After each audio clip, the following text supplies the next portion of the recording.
So there's that. Guys, if you're going to do videos and content and be a content creator, do your homework first.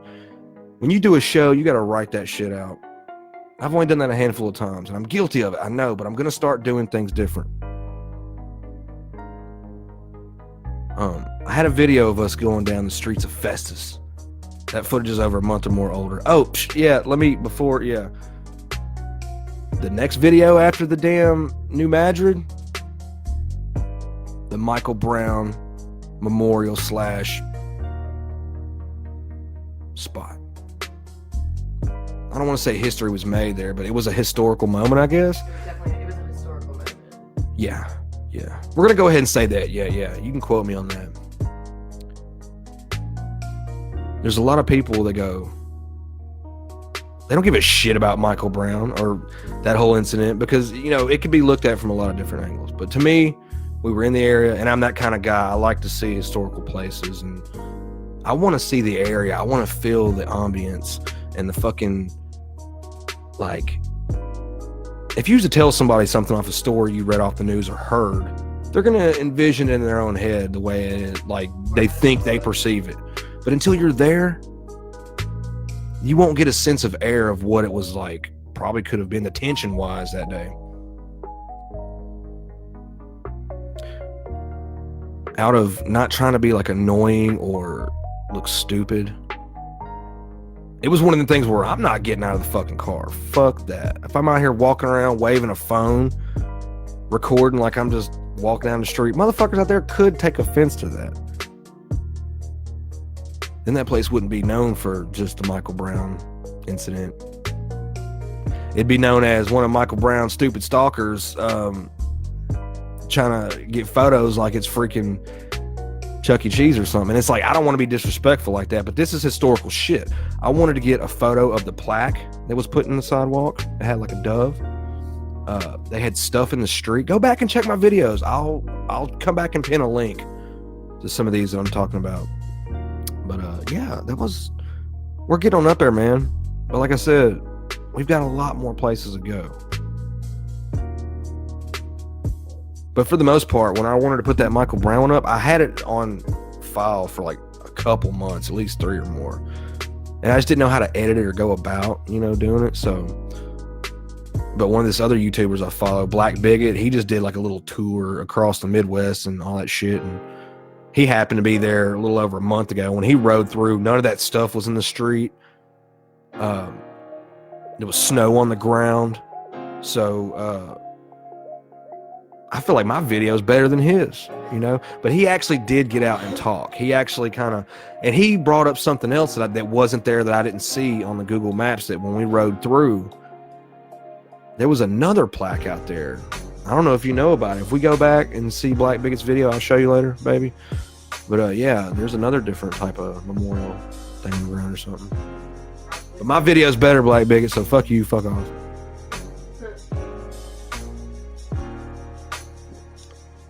Hook me up, guys. Those of you that are just newly hip to my shit, or of me and you want to see some more content, go to my YouTube. It's going to be like Chris Craze 03, okay? Or you can probably do Chris Craze Career. You're going to see all kind of crazy, dumb, mixed up shit. Yeah, we're going to be there. That's where it's going to be at. So don't expect too many of these lives on Facebook anymore. This was just I wanted to chill and talk to you all in the chat. What else is going on this week? Man, a whole lot's happened this week. Talking about. Tonight is the full moon. Yes. Last full moon of the century and the year. Wow. It's one hell of a factoid. Is it like the Pocahontas blue corn moon? Or is that more of a fall thing? Bro, that's probably a fall thing. Guys, I'm not about to start breaking out and singing Pocahontas. I don't know any Pocahontas. You don't remember the lyrics? No. Have you ever seen the moonlight of a blue corn moon? I could be wrong. Don't kill me. That's what I want to believe it says. I was a little mermaid kind of girl, my bad. Yeah. I always have things in the ocean. Oh man, the ocean is so awesome. If I could live in it, I would. Yeah. Too bad God made me better than sea-dwelling creatures. Even though these guts up here ain't too bright. Hashtag beach life. Stay salty. Don't fucking litter in the ocean, okay? You can litter in my front yard if you want to, but don't do that shit to the ocean and the beach. Them poor creatures, they live off of everything that's around. You poison the poor fucking... What are those things called? Those birds? Flying rats? What are they? Seagulls, yes. If you poison one of those and they die and they fall in the water and that's not including throwing shit in the water. People do that. They'll throw beer cans and everything, man. Yep. That's been my knack. Every time I go to the beach, Plastic. yeah, if I'm out there and I see trash, I'll pick it up and throw it away. I ain't fucked up about it. If that little bit's gonna make a difference, it may not be just aesthetically pleasing, but you know what? Who knows how long that shit bag would stay there had I not rolled through and saved the day. And we're not gonna get all PETA and ocean protective on you. But yeah, it's been a crazy week. That guy, JuiceWRLD. So what's this I hear, Mr. JuiceWRLD? I'm thinking something was gonna go down and he tried to preempt it. And I guess his choices, he paid the ultimate price, you know? Because think about had he not died. We would have been seeing in the news, JuiceWRLD, super major bust at an airport.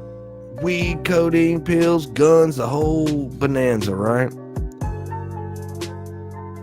Had his actions he had either A or fucking B. He chose one of them. I don't know which one was more important or not, but what he did, his actions. And I was saying to one of my friends, I said, you know, he would be paying, seriously. I'm talking about lawyers, bail, bond. He's probably looking at fucking many years of damn, like, his career would have been, like, not over, but it would have really hurt his money, you know. A long, drawn-out legal thing, and he'd still have to go do time. And you got to have that, like, when you have time facing over your head like that, you're living while you're free is not comfortable. Just say that now. I don't know if any of you all been to jail before. Luckily, I only had to do like a 30-day stint one time when I was super young, so I got a chance to see what I'm missing out on and what happens, you know. So it's like, but like, let's say you're a famous rapper, you're doing really good, you're successful, making a lot of money, and let's say he did a different decision that day and he was still alive, but he got his ass busted by the feds, just like Tekashi. They were gonna throw him away forever over all this shit, because just having a gun and illegal drugs is enough. Number two, they had way high scheduled narcotics that would have garnered him more time, which means more charges, and he'd have paid more money just to dumb that time down. He got out of all that. He missed it. But you know what he paid instead? The ultimate price, which is his life.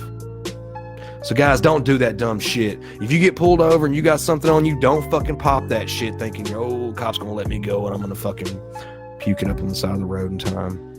Man, people that ride dirty like that and don't give a fuck, or they're just that damn deep in it to where they stay riding dirty because it's like a business profession. These drugs, there's no telling what you're getting sometimes, and then like sometimes you could take a hard dose of something and then it's just like, that's it.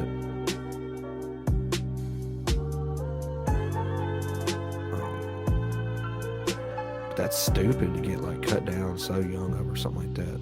I did see this one video on Faces of Death where this guy got pulled over and he tried to swallow a dime bag and it hung up in his throat and he suffocated right there in front of the cops. Cops didn't know what was going on because they cuffed him from the back and he had it in his mouth and he swallowed, but it just wouldn't work its way down. And then like by the time they realized he had something lodged in his throat, he suffocated to death right there. Hands behind his back, handcuffed on the ground in the middle of the night. Like, that's a shitty way to go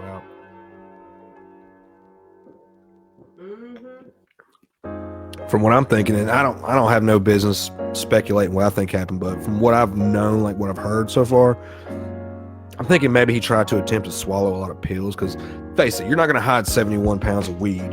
You're not going to be able to hide guns. Codeine, you're not going to be able to get everybody. There was like 11 people on that plane. You're not going to be able to talk each one of them down a bottle of fucking codeine straight, right? You can't, even if he started pouring that shit down the fucking drain in the plane, it's still going to be in the containment system. If there is no, actually, that's probably a small plane that didn't even have a bathroom. Or maybe it did. Maybe it had a small little porta hatch, but all that liquid either gets jettisoned in midair, or it probably has a containment unit that can hold a few gallons, or maybe run a few gallons of water here and there. Just how fancy would that be? I mean, planes have Wi-Fi in them, but yeah, I think maybe he just popped a bunch of shit to try to hide most of the evidence, and it just didn't work out. Like, can you imagine swallowing a shit ton of Percocets? Like, man, even if you were like, I'm gonna lie and say I got a shit and run to the bathroom in the airport and fucking try to puke, you're gonna absorb a lot of that. Yeah.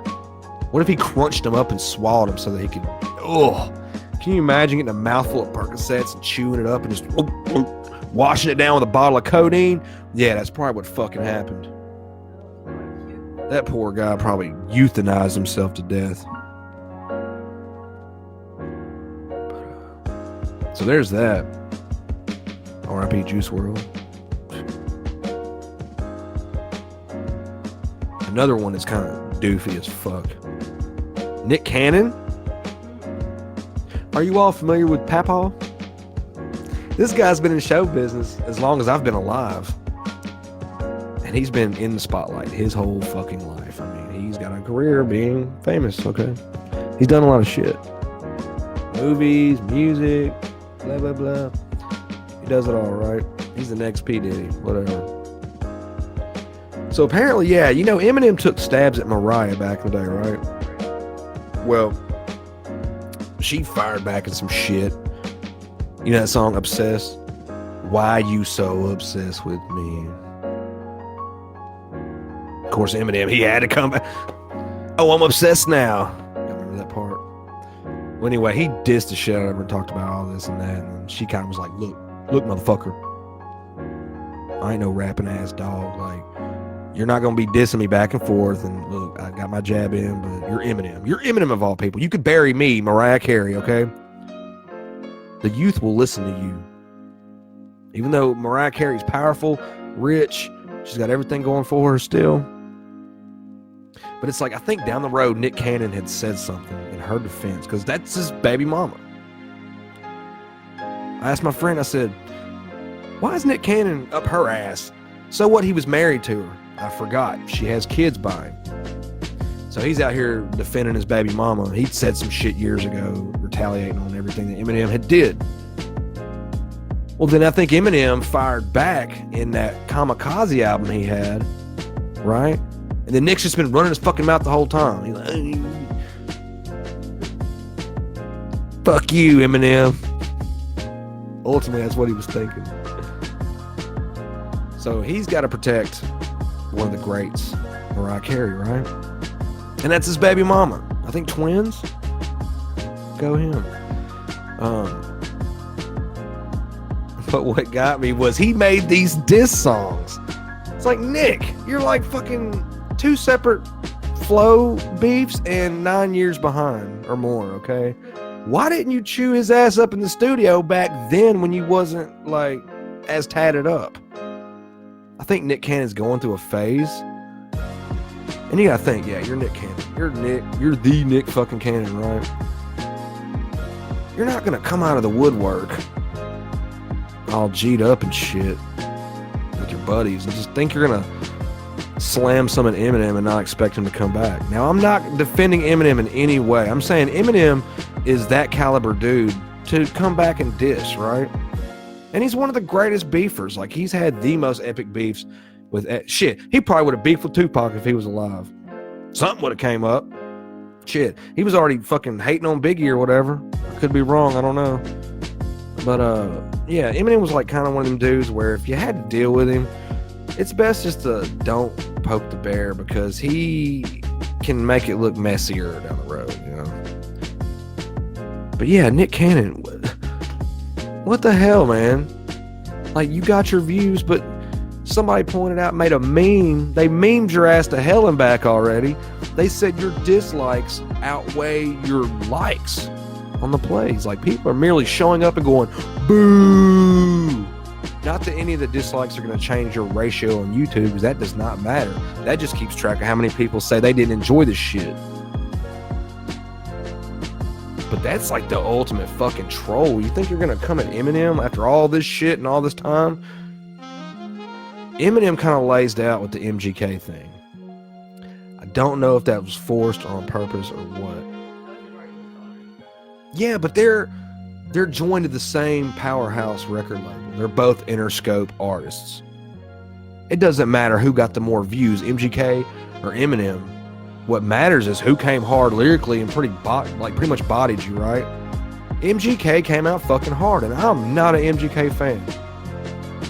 I think Eminem didn't expect that kind of retaliation. That's how I know that was like real, because some of the shit he said was just...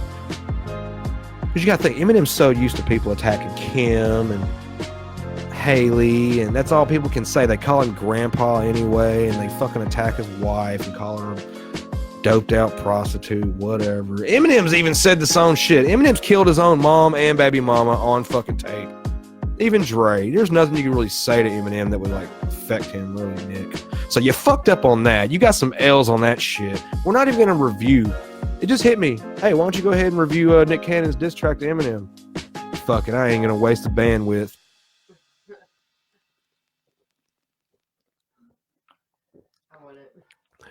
Now, I feel like Eminem faltered in the MGK thing because he took way too many days to come back.